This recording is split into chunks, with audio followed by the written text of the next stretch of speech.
বর্ষার মেঘ সরে যেতে আকাশে পেঁজা তোলার মতো মেঘের আনাগোনা।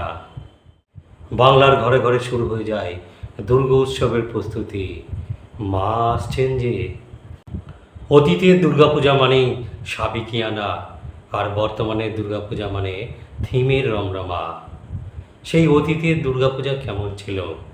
আমরা রয়েছি অতীতের দুর্গাপূজার ইতিহাস চর্চায়। আমরা রয়েছি বনিদেবাড়ির দুর্গাপূজার গল্প নিয়ে।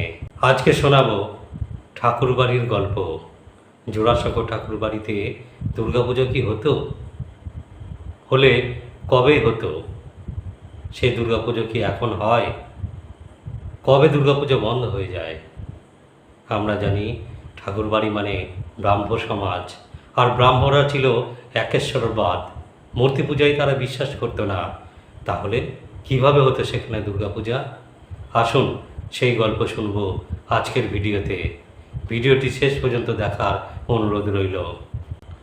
বাঙালির অতীতের দুর্গোৎসব চর্চায় যেসব পরিবারের কথা উঠে আসে তার মধ্যে নিঃসন্দেহে স্থান পায় জোড়াসাঁকো ঠাকুরবাড়ির দুর্গাপূজা। কিন্তু প্রশ্নটা এখানেই, ঠাকুরবাড়ি ছিল ব্রাহ্ম, অর্থাৎ নিরাকার, ব্রহ্মের উপাসক।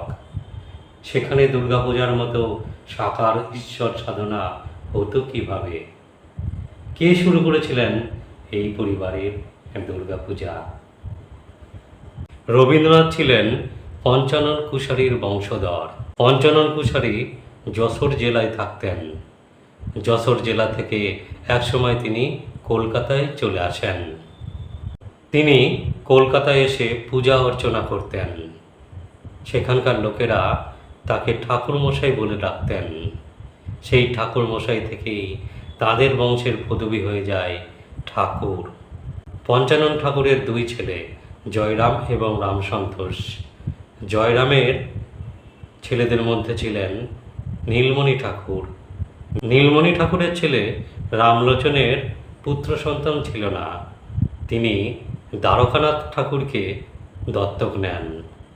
দ্বারকানাথ ঠাকুর, যাকে আমরা প্রিন্স দ্বারকানাথ ঠাকুর নামে চিনি। প্রিন্স দ্বারকানাথ ঠাকুরের ছেলে ছিলেন দেবেন্দ্রনাথ ঠাকুর। দেবেন্দ্রনাথ ঠাকুরের ছেলেই হলেন রবীন্দ্রনাথ ঠাকুর। এ তো গেল রবীন্দ্রনাথ ঠাকুরের বংশ তালিকা। নীলমণি ঠাকুর এবং দর্পনারায়ণ ঠাকুরের মধ্যে বিষয় সম্পত্তি নিয়ে সবসময় বিবাদ লেগে থাকত। এই বিবাদের জেরে নীলমণি ঠাকুর একদিন কুশারী বংশের গৃহদেবতা লক্ষ্মী এবং শালগ্রাম শিলা নিয়ে বাড়ি ছেড়ে বেরিয়ে যান। পরবর্তীকালে তিনি কলকাতায় মেছোয়া বাজার অর্থাৎ আজকের জোড়াসাঁকো অঞ্চলে 100 বিশাল গৃহ নির্মাণ করেন। সুতরাং নীলমণি ঠাকুরই জোড়াসাঁকো ঠাকুরবাড়ির পত্তন করেছিলেন, আর তিনি ঠাকুরবাড়ির দুর্গাপূজাও প্রচলন করেছিলেন। তবে ঠাকুরবাড়ির দুর্গাপূজা নীলমণি ঠাকুরের নাতি প্রিন্স দ্বারকানাথের হাত ধরেই রাজকীয় আকার ধারণ করেছিল। সেই দুর্গাপূজা ছিল অত্যন্ত নিষ্ঠার সঙ্গে। দুর্গা প্রতিমা গড়ার মাটি আসত গঙ্গার পাড় থেকে। উন্মুক্ত ঠাকুর দালানে চলত ঠাকুর তৈরির কাজ।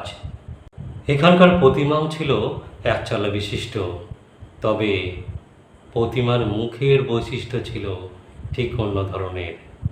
সেটাও একটা ইতিহাস। কথিত আছে ঠাকুরবাড়ির দুর্গাপূজার মায়ের মূর্তি একটা সময়ের পর দিগম্বরী দেবীর মুখের আদলে তৈরি করা হতো। মাকে পরানো হতো প্রচুর সোনার গহনা, মাথায় সোনার মুকুট থেকে কোমরে চন্দ্রহার, সবই মায়ের গায়ে শোভা পেত। দেবী মায়ের মূর্তিতে দুবেলা বেনারসি পরানো হতো, কখনো পরানো হতো তসরের শাড়ি। জোড়াসাঁকো ঠাকুরবাড়ির মায়ের ভোগ ছিল দেখার মতো। দুবেলা অন্ন থেকে মিষ্টান্ন সব মিলিয়ে 51 রকমের পদ, সাথে থাকতো ফল, ডাবের জল ইত্যাদি। পরে সেগুলো ঠাকুরবাড়ির পুজোর দর্শনার্থীদের মধ্যে প্রসাদ হিসেবে বিতরণ করা হতো। সেই সময় ছিল ব্রিটিশ শাসনের দাপট, আর মনীষীদের মধ্যে চলছে নবজাগরণের জোয়ার। সেই জোয়ারই ঢুকলো ঠাকুরবাড়ির অন্দরমহলে। পুজোর আমন্ত্রণপত্র লেখা হতো দ্বারকানাথ ঠাকুরের পিতা রামলোচন ঠাকুরের নামে। একবার পিতামহের সেই আমন্ত্রণপত্র নিয়ে 12 বছর বয়সের বালক দেবেন্দ্রনাথ ঠাকুর গিয়েছিলেন রাজা রামমোহন রায়কে নিমন্ত্রণ করতে। রামমোহনকে গিয়ে তিনি বলেছিলেন, সামনে পুজো, তাই 3 দিনই প্রতিমা দর্শনে আপনার নিমন্ত্রণ। পত্রে দাদুর এই অনুরোধ। রামমোহন ছিলেন ব্রাহ্ম, মূর্তি পূজার বিরোধী। অপরদিকে প্রিন্স দ্বারকানাথ ঠাকুর ছিলেন রামমোহনের বন্ধু। এই আমন্ত্রণে তিনি কিছুটা অবাক হয়ে যান। বন্ধু দ্বারকানাথের পুত্র দেবেন্দ্রনাথকে তিনি খুব স্নেহ করতেন, তাই নিমন্ত্রণপত্রটি প্রত্যাখ্যান করেননি, আবার সরাসরি সেটা গ্রহণও করেননি। তিনি তার ছেলে রাধাপ্রসাদের কাছে দেবেন্দ্রনাথকে পাঠিয়ে দিয়েছিলেন। রাধাপ্রসাদ পিতার হয়ে সেটা গ্রহণ করে দেবেন্দ্রনাথকে মিষ্টিমুখ করিয়ে বাড়ি পাঠিয়েছিলেন। প্রিন্স দ্বারকানাথ ঠাকুর প্রতি বছর বাড়ির ছেলে মেয়েদের নানা উপহার দিতেন, নামি দামি পোশাক করিয়ে দিতেন। বাড়িতে দর্জি আসতো, সবার জন্যে পোশাক বানাতো। বাড়ির ছেলেদের জন্য, বউয়েদের জন্য পোশাক বানানো হতো বাড়িতেই। পুজোর 3 মাস আগে থেকে এই কাজ শুরু হতো। প্রিন্স দ্বারকানাথ ঠাকুর পুজোর সময় সকলকে উপহার দিতেন। এটাই ছিল ঠাকুরবাড়ির রীতি। ছেলেদের জন্য জরির টুপি, চাপকান, ইজার এবং মেয়ে বউয়েদের জন্য পছন্দ মতো জামা কাপড়, সাথে নানা কাজ করা রেশমি রুমাল। পূজার জন্য ঠাকুরবাড়ির প্রত্যেক মেয়ে বউ দ্বারকানাথের কাছ থেকে উপহার পেতেন 1 শিশির দামি সুগন্ধি, খোঁপায় দেওয়ার সোনা বা রূপার ফুল, কাঁচের চুড়ি আর নতুন বই। আসলে দ্বারকানাথ পাবনি দেওয়ার ব্যাপারে খুব দরাজ ছিলেন। বাড়ির দুর্গাপূজায় ছোট থেকে বড়, মেয়ে বউ এমনকি বাড়ির ভৃত্য কর্মচারীরাও উপহার পেতেন। দুর্গাপূজায় প্রতিমা বিসর্জনেও ছিল রাজকীয় নীতি। বাদ্য, ঢাক, বাদ্যি। এমনও শোনা যায় দুর্গা প্রতিমা বিসর্জন দেওয়ার সময় মায়ের গা থেকে সোনার গয়না খোলা হতো না, সোনার গয়না সমেতই গঙ্গার জলে বিসর্জন দেওয়া হতো। পরে সেগুলো মাঝিরা বা অন্যান্য কেউরা সংগ্রহ করে নিলেও সেটা আর রাজবাড়িতে ফিরে আসতো না। সেই সময়ও এখনকার মতো বিজয়া সম্মেলন হতো। সেই সম্মেলনেও ছিল রাজকীয়। থাকতো বহু অতিথি আমন্ত্রণ, থাকতো খাওয়া দাওয়ার ব্যবস্থা, মিষ্টান্ন, রাজকীয় সব ব্যাপার।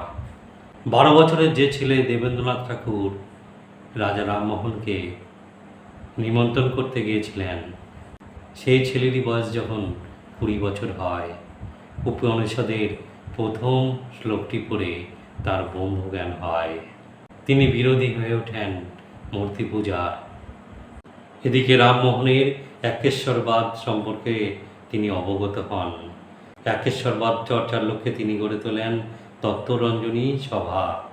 পরে এর নাম হয় তত্ত্ববোধিনী সভা। এই সভার সাথে ব্রহ্মসভা যুক্ত হয়।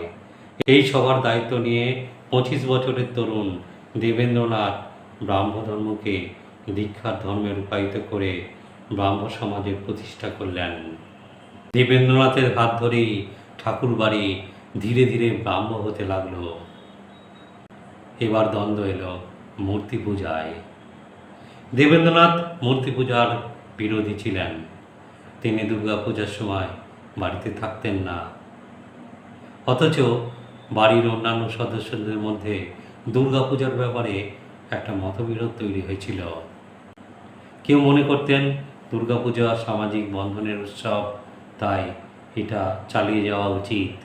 কিন্তু দেবেন্দ্রনাথ ঠাকুর ছিলেন মূর্তি পূজার ঘোর বিরোধী, তাই তিনি দুর্গাপূজাকে সরাসরি বন্ধ না করে দুর্গাপূজার সময় বাড়িতে থাকতেন না, বিদেশে বেড়াতে যেতেন, তার প্রিয় জায়গা হিমালয়ে বেড়াতে যেতেন।